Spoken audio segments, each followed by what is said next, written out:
Hello and welcome to a review of the set from 2002 titled Jango Fett's Slave 1. It was a Star Wars set, and I think it's sort of pivotal in the shift LEGO Star Wars took from goofy LEGO fun to Star Wars model kit. So let's take a look at it. But actually, first let's start the minifigures, because these guys are pretty interesting. First we have Child Boba Fett. This is one of the first minifigures to use the short legs that the theme introduced, or either this theme or Harry Potter. They both came around at the same time, in this nice medium blue color. The print on his torso has this it's kind of like thin pencil, simple graphic, computer-y style that LEGO Star Wars used to have. I just love it, and the face, he looks like such a little gremlin. Yeah, I mean, young Boba Fett's not exactly a character I care about, but this figure is a fun depiction of him and a very unique thing to include in this set. And he kind of feels more substantial than I feel like he does in later sets. It's just so unique in a lot of ways. Another figure that is extremely unique is Jango Fett. Now this figure is incredibly expensive and rare because he was only printed in this one set. We did get a later version of Jango Fett, but this is the only one that uses the Boba Fett headpiece, or the helmet design, and it's one big piece that includes this jetpack. To me, this is extremely iconic, especially to LEGO Star Wars as a whole, partially because of the LEGO Star Wars video game. Jango Fett as a child used to be my favorite character in all of Star Wars because of that game, and I didn't watch the movies. I just knew him from the LEGO games, and I thought he was so cool. He'd go around. So holding this figure in my hands is kind of surreal. You can see I'm kind of shaking. I mean, it's not like the first time I've held him, but I'm just trying to be very gentle. And there's just so much unique about this figure. The helmet design itself has this weird quirk where you can see they printed both sides of it separately, and they match up sort of there, but not all the way. And this is actually it's actually a blue print on there, but his limbs and his legs are pretty much exclusive color for limbs, violet, which would be seen in the basketball theme and Galador and nothing else. I love his two pistols he's got. Those are wonderful. And he actually has quite the large metallic printing on his torso. Overall, and his face, they printed his face on there. And the opacities, it kind of reminds me of like the later Stormtroopers from 2012 that kind of did this thing where they print the face on, but it's just kind of fun seeing it like that. I'd wonder what like demasked Jango Fett would look like. But yeah, this is a fantastic figure, 10 out of 10, one of the best of all time and most iconic in my opinion. I wish this helmet appeared in more sets because I really want more of them, or at least the Boba Fett one. So yeah, those are the figures.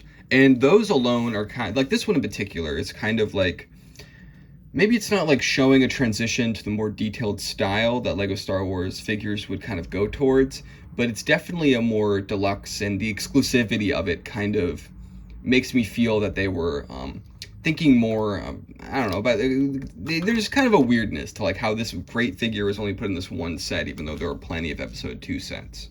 But that's neither here nor there. The ship itself is pretty dang big. Now, LEGO Star Wars, up until 2001, kind of went by a truncated scale. Some people call it medium scale, where everything is not exactly microfighter size, but it's a little bit smaller, more towards what you get in like LEGO Space. Because LEGO Star Wars back then just kind of felt like a bunch of interesting ideas for space themes all thrown into one, and it's just this beautiful melting pot. But Jango Fett's Slave 1 is a lot different. In 2002, they made a lot of these giant curved elements that sort of started to take over the LEGO design aesthetic. And this set is one of the best users of them. The Alpha Team Mission Deep Sea theme is basically destroyed by them because when they're not used right, they look very ugly and lumpy. But this set kind of shows the strength of this because you have this gigantic ship that's somehow able to be smooth in a way that 100% would not be possible in even just 1 year before. And I know this, I don't have the original Slave 1, but I do have a set based on the Phantom Menace, a movie that's graphics were all about being smooth and, you know, CGI and futuristic. And the set they made was this, I mean, I love it. It's this beautiful, lumpy thing. And it's this incredibly unique design aesthetic that, while it doesn't reflect the way this thing looks in the movie that much, I think I prefer it overall. But as you can see, like, the difference here, like, they have to do this with these, like, roof tile slope bricks, and it creates a very different feeling than what you'd get from the actual ship. And of course I value that, but in terms of quote unquote accuracy, you can say that this one wins by default, like, by far. But is that even a good thing? I don't know. I like this ship, but the parts I like about it are kind of the antiquated parts, or those are the parts that are the most interesting to me. So let's get into those. Looking at the side, this thing has a very strong profile, which I think is good. The shaping is great, especially for like 2002. It has a lot of these, I guess, finger jointed pieces. And this is one of the last sets I can recall that even uses these pieces, as they'd actually been replaced primarily in 1999 by the ratcheted joint, not ratcheted, the, there's a different type, I forget, ratcheted, I guess you can call it that, joint system, which, you know, locks it into different angles, while this one has a 360 degree of motion. And it's kind of a huge weakness of this set, and I think it's also in Obi-Wan's Jedi Starfighter. As you can see, it's not exactly the strongest, and these tend to fall off pretty easily, because it's just a connection that is not withheld the test of time. And as you can see, there's just like a lot of fragile pieces on this that I feel like weren't as much, I don't know, the fragile design is not something you'd really see with the older sets of Lego Star Wars, or even with the ones later as much, at least in the 2000s maybe, but like after like 2010, like they really squared things off.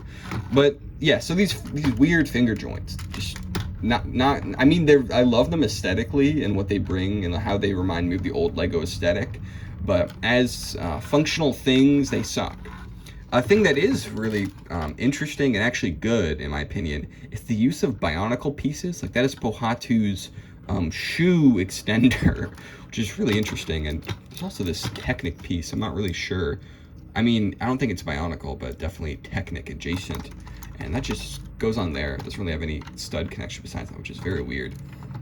But yeah, those are the two main things that I think really give away when this set came from. I mean, it's not, if not just like the gigantic, as R.R. Slugger says, plagued pieces. But I think the set still, despite me kind of talking about it as if it's like this unfortunate in-between of two styles, it does have a lot of the strengths of both of those two. As I said before, the shaping is great. The size is super imposing and different. I don't think Jango Fett's Slave One needed to be this huge, but it works. And one thing that I have neglected to talk about is the myriad of printed pieces that this thing is covered in. Unique printed pieces that would never be seen again, like this one, this yellow one, which is just an interesting little detail.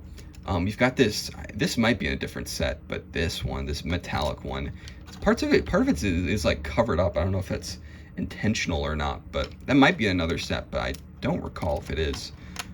A printed piece that is most definitely not in any other set is one that surprised me. It's this blue, dark blue, large plague part, lack of a better word. And it has this sand green square printed on it to kind of fit. And it doesn't exactly match, but it's just kind of interesting because it's like squared off in such an even way that it doesn't feel like an extenuation of this sand green. It feels more like its own thing. And yeah, those are so super deluxe details, and I just adore the kind of prints that they include in these like older Star Wars sets because they're just brilliant. And also, I think this windscreen must have been either brand new or like pretty unique, because it is basically tailor-made for this set, the way it fits on, and it's been used, I think, for a long time since then. And it's used at least in the other versions of Slave One that immediately followed this one. But yeah, so I'm gonna zoom it back a little bit. It might be a little warped, but this set has a cool gimmick that will be repeated in other Slave ones with this cockpit. Very simple, just 2 control panels. But if you put a figure in there and put the cockpit back on, and we twist the set like this. Let me just show that off. Sorry, you can see the rest of my set. But you twist it like this, and it's stuck. But what it's supposed to do is it's supposed to go from this mode to this mode, and it does work. I guess it's just not put in. I guess there's something stopping it. Maybe Boba Fett's not meant to. Maybe the weight of Boba Fett doesn't really fit with this. But it is a cool feature. It does work, I promise. I just don't want to fiddle with this set too much in fear of breaking it. But yeah, that'll be seen in a lot of other Slave ones. What will also be seen in the next Slave one, let me zoom it back in, is these sort of like hidden weapons that you'll see. So if you open up these doors here, you see that there is this weird blue, translucent, light blue piece. I don't know what that's supposed to be, but some sort of treasure or cargo or something. I like it. I like how nondescript it is, honestly, and how unique it is. You've got these 2 trans neon orange skulls that I think are supposed to be stored here in the bottom. We'll get to that in a second. And you've got these 2 rockets that I guess are for ammunition. If we open the bottom door, we see, I guess these are also weapons of some sort, hidden rocket launchers. They use this robot arm piece from Lego Space that sucks. It's like rubbery. It has they use this all the time for its clip connection, but the clip connection is super weak. So yeah, not a fan of that one really, but it's there. And there's 2 of them. I'm not gonna bother taking that one out. See, this it falls off all the time, man. Like, there's just so many fragile elements. It really sucks. Let me fix this. And it's like, I feel like I'm destroying the piece every time I put it back together, and I hate when I feel like that with a Lego set. And you have this other door that doesn't have anything in it. Maybe there's a binoculars I'm missing. And the other feature is what I just loaded up. If you open this door down here, yeah, bombs fall down, or yeah, you can put bombs in and they fall down, which is another really cute little feature. This set does not come with Han Solo or any character in Carbonite, as, you know, Jango Fett was, you know, Han Solo was probably like 5 years old when the events of Attack of the Clones were happening. But, you know, that's fine.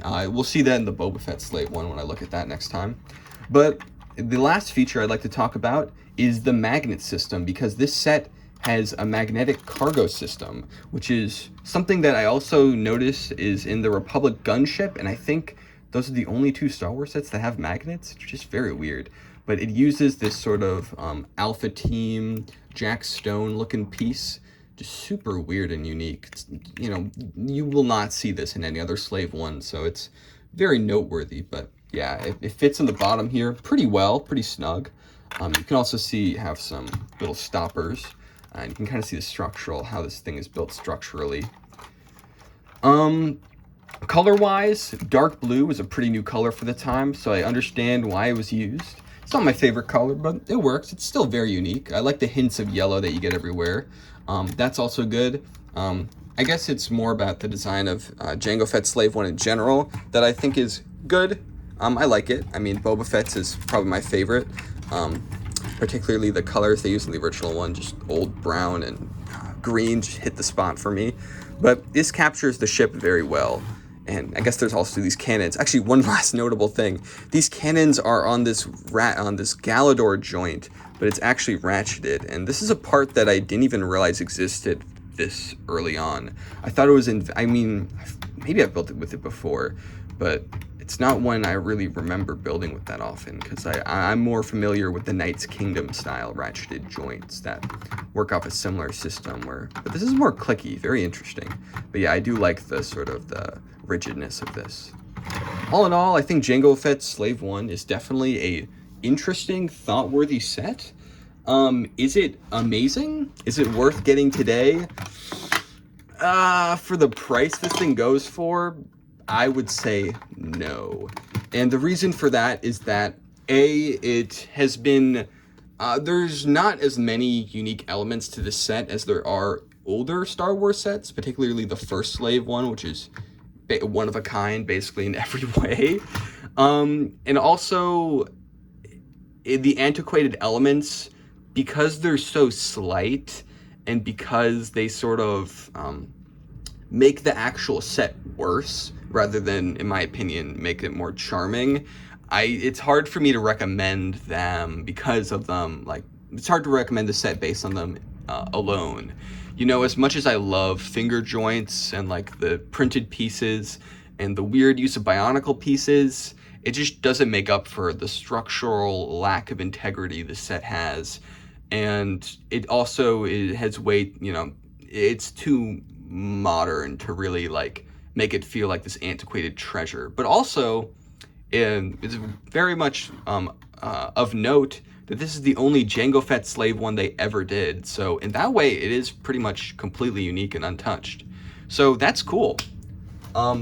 Before I go, I guess that's my final thoughts. Before I go, I have the instruction manual for this set, and it is a great instruction manual. So let's take a look at it. This is the 2002 era where they changed the box design. In my opinion, it's a lot uglier than the one from 1999. It's just a space background. This sort of ring would be a sign of things to come with the blue box design of 2004 sets, but I digress. Yeah, it looks okay, but you can tell this is like actual photography. It does look good, but I do miss the realistic backgrounds. And if you look at the instructions are very, very weird. Like here you have, these are clearly renders, and I like how they make Jango Fett look so shiny. It's very, very funny there. Yeah, 2 bags it shows you. They used to print, I don't know if they did in this set, but they do in fact print stuff on some of the bags in this era. Like I know Lego Arctic had printed bags for some of the sets, specifically the Arctic Exposition. Some sets even came with like separate boxes that each part of the set came in, which was interesting. Particularly the Mos Espa Pod Race does that. Very, very weird. Yeah, bag 3. You can fit both the characters in the ship. I neglected to mention that because I just don't want to mess with Jango Fett too much. He's just way too expensive of a figure to do that. I mean, I think you should play with your Lego, but there's limits in some ways. I'm missing a piece there. I'm missing a piece. Oh no, I'm actually missing a few pieces. No, that's the main one. Interesting. It's kind of hard to tell if this is supposed to be black or dark gray on there. Yeah. Oh, I'm missing more pieces of this cargo. Okay, it's okay. It's okay. I'm missing like 5 pieces. It's okay. I'm not a sham. I'm gonna actually dock the camera for a second to take a look at the graphic or like the little advertisements they have, because these are some of Lego, like some of the last breaths of that like really fun Lego photography. I mean, they continue this kind of style, but like for the Star Wars theme, they kind of went downhill after this. But like, look how fun the Bounty Hunter's Pursuit set. That is a set that I feel is the perfect midpoint between the weird classic Star Wars stuff and like the more streamlined modern Star Wars stuff. And the use of Jack Stone pieces is also hilarious. We've got Anakin there. The Tusken Raider set. Let me turn the slide off so you can. Still a huge glare. That's okay. The Tusken Raider set. It's a set. It looks okay. We have the Jango Fett Slave one and the sister set of the Jedi Starfighter. It's interesting seeing them paired together because like the Jedi Starfighter, seeing it like actually be treated as a big set and not just like a throwaway $20 thing is really interesting the way it's positioned. And then we have the Republic gunship. It's cool seeing 3 of these, and hey, it's Jedi Bob. Dang. Jedi Bob. Wow. It's Jedi Bob. Yeah. Let me fix this. I was too busy playing with my camera. Oh, and they even advertised the buildable super battle droid. Interesting. Then we have the Jedi Duel set, I believe it's called. One of the only sets to use sand red elements. You can barely even see them. They're this little, that piece right there, sand red. And I do like the speeder build, and these are 2 great minifigures. You have the Twin Cloud Car, which I think is a one of the sort of old school style sets that I really am interested in. I guess this is the stuff from earlier 2001 and 2000, including the TIE Fighter from 2001 and the original Millennium Falcon, which is a set I desperately want to get my hands on because it is so weird looking. It's insane. Like, this piece is like basically from Life on Mars. These, or I guess the opposite, if this set came out first. These panels are from UFO, this gigantic piece. All the blue and red you can see, it's so charming. I need to get that set, man. It's so crazy looking. In the back, you have this wonderful art of Yoda going on the internet to see the new Star Wars sets. And you can see there, this is very much filled with life and love. You can see all the different categories they had. UCS, they had Technic sets, Episode 1 sets, the original trilogy stuff. Just a whole suite of Star Wars stuff was going on this year. But yeah, I think this is a good set, and it was really fun building it and learning about it. There are alternate builds and stuff for this set. I wish I could look at them. There's one on Lego.com, or the Lego Club magazine, or Lego Mania magazine, I think is what it was called, that I did want to build, but I've never got around to it. But that might be a fun thing to look at in a separate, shorter video. But yeah, that's all there is to say about the set. Next time I will cover Boba Fett Starship, Boba Fett Slave 1, and that'll be fun. So I'll see you then. Bye.